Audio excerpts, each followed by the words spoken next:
வணக்கம். சற்று முன் கிடைக்கப்பெற்ற மிக மிக முக்கியமான செய்தி ஒன்று வெளியாகி உள்ளது.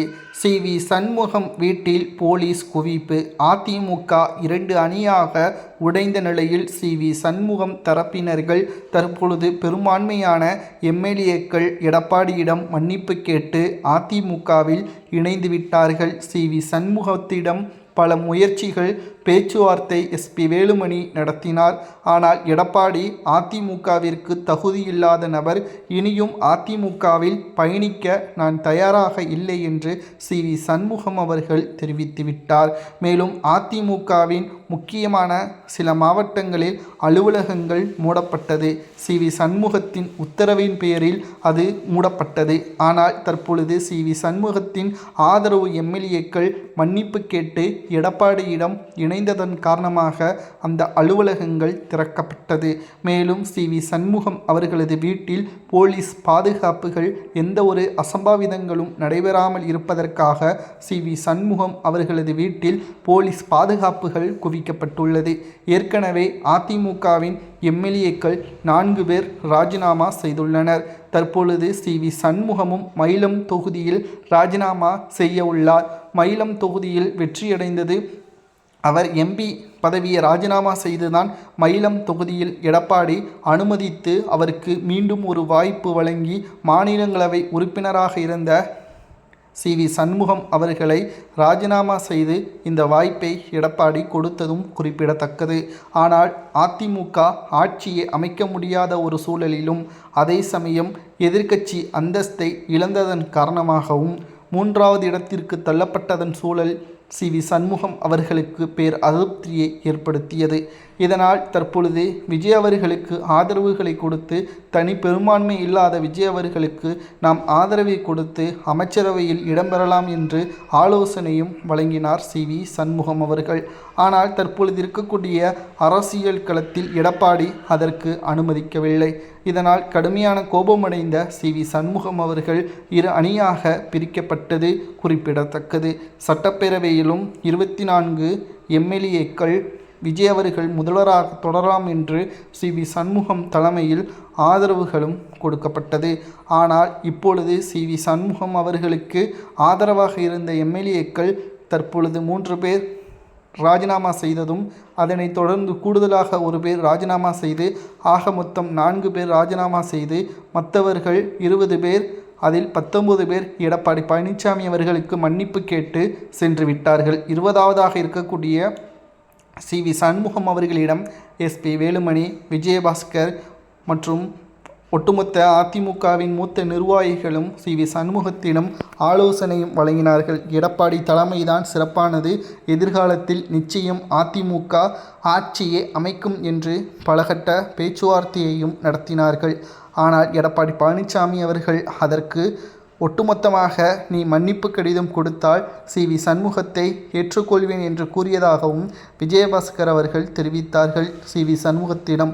ஆனால் சி.வி. சண்முகமோ இனியும் ஒருபோதும் எடப்பாடி பழனிசாமியின் தலைமையில் நான் செயல்பட முடியாது என்றும், என்னுடைய ஆதரவு இனி அதிமுகவிற்கு இல்லை என்றும், இதற்கு எடப்பாடி பழனிசாமி அவர்கள் அதிமுகவை தவறான பாதையில் கொண்டு சென்றது நிச்சயம், அதிமுக இனி மீண்டும் வருவதற்கு கடினம் என்றும், தனது மயிலம் தொகுதியின் எம்.எல்.ஏ பதவியை ராஜினாமா செய்ய உள்ளதாகவும் சி.வி. சண்முகம் அவர்கள் பேசியிருப்பது அதிமுகவின் அரசியல் வட்டாரத்தில் பரபரப்பை ஏற்படுத்தியுள்ளது. இதனால் கூடுதலாக 5 அதிமுகவின் எம்.எல்.ஏக்கள் ராஜினாமா செய்யப்பட்டதாக அறிவிப்புகள் வெளியாகும். மொத்தம் 47 எம்.எல்.ஏக்கள் கொண்ட அதிமுக தற்பொழுது 4 நபர்கள் இதுவரைக்கும் ராஜினாமா செய்துள்ளனர். இதில் கூடுதலாக சி.வி. சண்முகமும் ராஜினாமா செய்தால் 47 எம்.எல்.ஏக்களில் 42 எம்.எல்.ஏக்களாக மாறும். இது அதிமுகவின் எதிர்காலத்திற்கு நிச்சயம் பாதிப்பை ஏற்படுத்தும். மூத்த நிர்வாகிகள் இல்லாத காரணத்தினாலும் அதிமுகவின் அரசியல் வட்டாரத்தில் மிகப்பெரிய அளவில் தொண்டர்களது மனதில் ஏற்பட்டுள்ள அந்த மனக்கசப்பு, அதிமுகவின் நிலைப்பாடுகள், பதவியிற்காக பலரும் பகைத்து கொண்டு எம்ஜிஆர் அவர்கள் உருவாக்கிய அதிமுகவை தற்பொழுது மிகவும் மோசமான முறையில் கொண்டு வரக்கூடிய சி.வி. சண்முகம் போன்றவர்களால் அதிமுகவின் நிலைமை என்னவாக மாறும் என்ற பயமும் தற்பொழுது அதிமுகவின் தொண்டர்களுக்கு ஏற்பட்டுள்ளது. இதனால்தான் அதிமுகவின் தொண்டர்கள் சி.வி. சண்முகம் அவர்களுக்கு எதிராக அதிமுகவில் இருந்து விலகிய சி.வி. சண்முகம் அவர்கள் ராஜினாமா செய்து ஒருவேளை விஜய் அவர்களுக்கு ஆதரவுகளை தெரிவித்து டிவிகேவில் இணைந்தால் நிச்சயம் அங்கு பரபரப்பான சூழல் ஏற்படும். இதனால்தான் சி.வி. சண்முகம் அவர்களது வீட்டில் போலீஸ் பாதுகாப்புகள் குவிக்கப்பட்டுள்ளது. பிரச்சனை இங்கு அதிமுகவில் சி.வி. சண்முகம் அவர்களாலே ஏற்பட்டுள்ளதும் குறிப்பிடத்தக்கது. அதிமுகவை பொறுத்தளவிற்கு ஒற்றுமை மட்டும்தான் வலிமையாக அதிமுகவை வெற்றியடையக்கூடிய ஒரே வழி. ஆனால் சி.வி. சண்முகம் அவர்கள் கடந்த 5 ஆண்டுகளாக நாம் எதிர்க்கட்சியாக வந்துவிட்டோம். இனி அடுத்த 5 ஆண்டுகள் நிச்சயமாக நாம் எதிர்க்கட்சியாக இல்லாமல் நிச்சயம் ஆளுங்கட்சியாக வருவோம் என்ற எதிர்பார்ப்பில்தான் எம்பி பதவியை ராஜினாமா செய்து சட்டசபை தேர்தலில் போட்டியிட்டோம். ஆனால் இப்பொழுது மிகப்பெரிய ஒரு தோல்வியை தழுவிய அதிமுகவில் பயணிப்பது எனக்கு உடன்பாடு இல்லை என்று கூறிதான் செங்கோட்டையன் அவர்கள் சரியான பாதையில் சென்று விட்டார். தற்பொழுது அமைச்சரவையில் இடம்பெற்று விட்டார். நானும் அதேபோல் செய்யப்போவதாக அவரது ஆதரவாளர்களிடம் தெரிவித்துள்ளார். மேலும் தற்பொழுது சட்டசபை தேர்தலில் வெற்றியடைந்து மயிலம் தொகுதியில் வெற்றியடைந்த சி.வி. சண்முகம் அவர்கள் ராஜினாமா செய்து வருகின்ற இடைத்தேர்தலில் தவேகாவின் சார்பாக விசில் சின்னத்தில் அதே தொகுதியில் சி.வி. சண்முகம் அவர்கள் போட்டியிட்டால் வெற்றியடைவது உறுதியா? அப்படி ஒருவேளை வெற்றியடைந்து விட்டால் நிச்சயம் அவருக்கான அமைச்சர் பதவியில் இடம் கிடைப்பது 100% உறுதியாகிவிடும். சட்டத்துறை அமைச்சராகவே அவர் பொறுப்பேற்பார் என்பதும் குறிப்பிடத்தக்கது. ஆனால் ஒருவேளை தோல்வியடைந்தால் நிச்சயம் அவருக்கு வாரிய தலைவர் பதவியாவது வழங்கப்படும் என்ற தகவலும் அரசியல் வட்டாரத்தில் கூறப்படுகிறது.